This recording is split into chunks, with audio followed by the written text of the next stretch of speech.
Tiger tech R C കാറുള്ള മിക്ക കസ്റ്റമറും നേരിടുന്ന ഒരു വലിയൊരു പ്രശ്നമാണ്. വണ്ടി എടുത്തിട്ട് ഒരു മാസം ആകുന്നതിന് മുമ്പ് അതിന്റെ സ്റ്റിയറിംഗ് സർവോ പെട്ടെന്ന് കംപ്ലൈന്റ് ആയി പോകുന്നുണ്ട്. ഈ ഒരു ടൈഗർ ടെക് ആർ സിക്ക് ആ ഒരു സെയിം പ്രോബ്ലം തന്നെയാണ് വന്നിരിക്കുന്നത്. അതിന്റെ ഈ ഒരു സർവോ പെട്ടെന്ന് കംപ്ലൈന്റ് ആയി പോയിരിക്കുന്നത്. അപ്പൊ ഇതിനൊക്കെ കൂടുതലും വരുന്നത് പ്ലാസ്റ്റിക് ടീത്തുകളുള്ള സർവോ ആണ് വരുന്നത്. അപ്പൊ നമ്മൾ അതിന് പകരം നമ്മളൊരു 3 വയർ സർവോ, അതായത് മെറ്റൽ സർവോ എടുത്തിട്ട് 5 വയറിലായിട്ട് കൺവേർട്ട് ചെയ്തിട്ടാണ് നമ്മൾ ഈ ഒരു ആർ സി സെറ്റ് ചെയ്യാൻ വേണ്ടി പോകുന്നത്. ഇതിക്ക് മുമ്പും നമ്മൾ ഇതേപോലെ ടൈഗർ ടെക് ആർ സിക്ക് ഇതേപോലെ മെറ്റൽ സർവോ നമ്മൾ സെറ്റ് ചെയ്ത് വിട്ടിട്ടുണ്ട്. ഇപ്പോഴും ഒരുപാട് ആൾക്കാരുടെ അടുക്കൽ ഇങ്ങനെയുള്ള ആർ സികൾ ഇതേപോലെ സർവോ കംപ്ലൈന്റ് ആയിട്ട് ഇരിപ്പുണ്ട്. വീഡിയോ കാണുന്നവർ മാക്സിമം വീഡിയോ ഷെയർ ചെയ്യുക. ഇതേപോലെ ടൈഗർ ടെക്കിന്റെ ആർ സികൾ സർവോ കംപ്ലൈന്റ് ആയിട്ട് ഒരുപാട് കസ്റ്റമറുടെ അടുക്കൽ ഇരിപ്പുണ്ടാകും. അവർക്കൊരു ഉപകാരമാകട്ടെ. ഈ ഒരു സ്റ്റിയറിംഗ് സർവോയുടെ ഉള്ളിൽ നിന്ന് ആ ഒരു പ്ലാസ്റ്റിക് ടീത്ത് പൊട്ടിപ്പോകുമ്പോഴാണ് ഇങ്ങനത്തെ ഒരു വലിയൊരു സൗണ്ട് വരുന്നത്.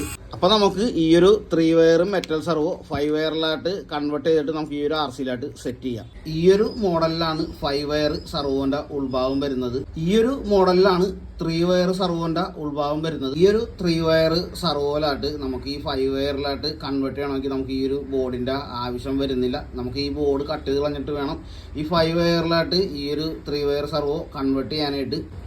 ഈ ഒരു 3 വയർ സർവോ നമ്മൾ 5 വയറിലായിട്ട് കൺവേർട്ട് ചെയ്തെടുത്തിട്ടുണ്ട്. അപ്പോൾ നമുക്കിതൊന്ന് ചെക്ക് ചെയ്ത് നോക്കാം ഇതിൻ്റെ കറക്റ്റ് വർക്കിംഗ് കണ്ടീഷൻ തന്നെയാണോ എന്ന്.